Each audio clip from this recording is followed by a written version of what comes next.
I don't live much of an exciting life, but whenever people ask me for a scary story, this is the one I tell. I was 15 at the time, about to start my sophomore year of high school.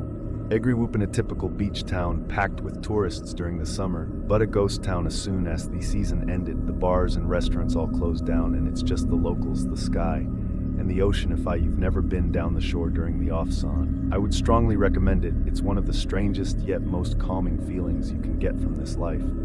As cliché as it sounds, our house is on a street called Surf Avenue, and it's only a block from the beach. Funny enough, I know how to surf. It would honestly be pretty pathetic if I lived on a street called Surf without even knowing how to do it. I'd lived there my whole childhood. So the boardwalk and sand had always been a part of my routine, damn near part of my personality, to be honest.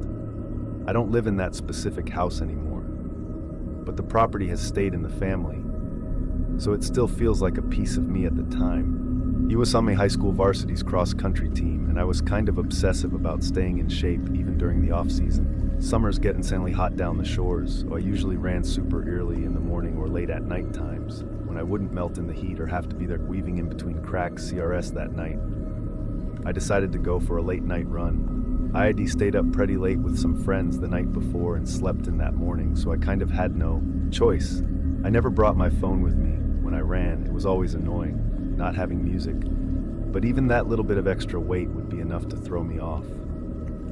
I don't know if they still make them anymore, but I had this rinky-dinky little Garmin watch that I used to track distance and pace. Besides that, the only other thing I'd carry was my house keys. To put it mildly, my parents were incredibly uptight about keeping the house locked, so as annoying as it was, I really had no choice but to stuff my house keys in my shorts pocket every time I went for a run, even if they were home. It was one of those non-negotiable rules. I still don't really understand why my parents were so concerned about it, especially because most private beach towns are typically super safe, but that's neither here nor there. I decided to stick to the boardwalk that night. The surface was just soft enough to be easy on my legs, but not as brutal as running on the sand. Sometimes I jog on the beach for a challenge, but that wasn't happening after the day I'd had. I just wanted a nice, easy long run with minimal changes in elevation or terrain. The boardwalk would give me just that. I started zoning out after a few miles, enjoying that euphoric runner's high. I always tell people, even today, if you could break that first mental barrier, which occurs after about 3 mil or so, the rest of the run is easy and borderline enjoyable anyway. I was listening to the slap of my shoes against the wood while simultaneously trying to concentrate on the distant sounds of the ocean. I was in that perfect rhythm where you forget you're even running. But then I heard a faint clink. I stopped and checked my pocket empty. My stomach dropped. It was my keys. I crouched down, peering through the gaps in the boardwalk.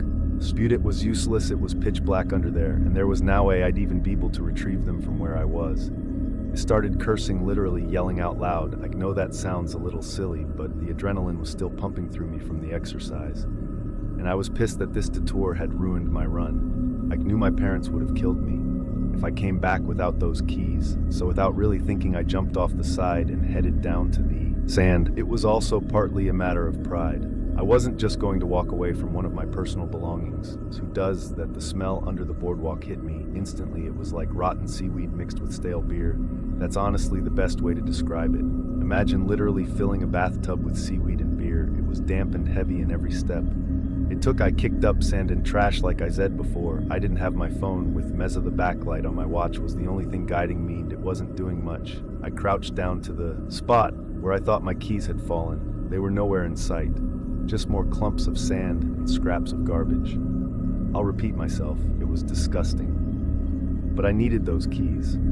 I thought about just leaving them, but decided that I had gotten this far, and turning back now would mean I had gotten covered in garbage and stench for nothing. I tried shifting the sand around a bit, thinking maybe they had fallen beneath the surface. But after a few minutes, frustration started to creep in. Had I really misjudged the spot by that much? I concluded that that was the most rational explanation, that I had somehow misjudged where they had fallen. I climbed back up to the boardwalk, stood where I had stopped running, and thought about how I could be sure of the spot underneath. That's when I got this genius idea to use my shoelace as a marker. I knelt down, untied it, and slipped it between the planks, letting it hang that way. I could crawl back under the boardwalk and spot it from below easily. As I was standing back up, something tugged on the lace and it instantly disappeared into the crack. Not a breeze, not me moving weirdly. Something from below. I couldn't believe my eyes. I was literally in shock. Someone had pulled it. I took a step back and stared at the spot where my shoelace had just been. There was someone underneath the boardwalk. I instantly put two and two together. Whoever was under there probably had my keys too. My first instinct was to run home and figure it out later. But the thought of someone having my house keys, knowing where I lived, made my blood boil. Our house address was etched into them, so I couldn't just leave some stranger with that kind of access. I still don't know why I did it. Call it stupid teenage confidence. But I took a deep breath, jumped back into the sand and crawled under again. It felt different the second time. The air felt heavier and I was bracing myself for some kind of fight.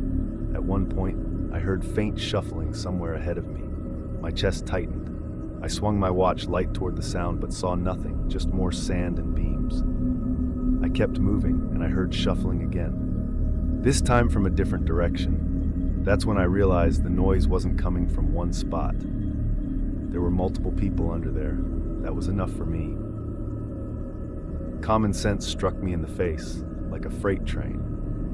What in the world could I have possibly expected to happen? Was I just going to fight some crackhead living under the boardwalk that was suicide? I turned to get out of there, trying not to panic, but before I could make it all the way out, something cold latched onto my ankle. It was a hand. I screamed in pain as fingernails dug into my skin. I didn't think. I just kicked as hard as I could. My foot connected with something, and whoever was holding on to my ankle let go. I scrambled away, my legs and arms scraping against the sand and wood, as I pushed myself out into the open air. I didn't stop running. I sprinted straight back to my house. When I reached the front door, I pounded on it until my dad opened up to say he was pissed. Would be a massive understatement. He was livid.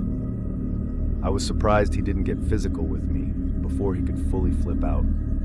I explained everything, the keys, the shoelace, the people under the boardwalk. The commotion woke my mom up, who was furious at first, but when she saw the marks on my ankle, her expression shifted to something closer to fear. My dad didn't waste time. He called the police, and the next morning we had a locksmith come out and change all the locks on the house for a couple of days. Things felt normal again. I figured that was the end of it. Just a weird, messed up night that I try to forget. But then a few mornings later, I woke up to loud knocking at the front door. It was early, way too early for visitors.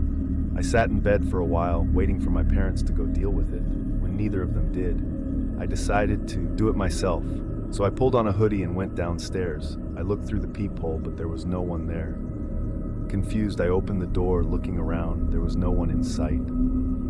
I glanced around the street, no cars, no people. Right when I was about to close the door, I noticed something out of the corner of my eye. Sitting on the doormat was a shoelace. My shoelace, the one from that night. I slammed the door shut without another thought. We got a security system installed that afternoon for weeks afterwards. My family lived in constant fear, but nothing ever happened after that. When I think back to this experience, I still can't rationalize the events that took place. Even though I don't live in that house anymore, it still kind of creeps me out that some random stranger knows where our beach house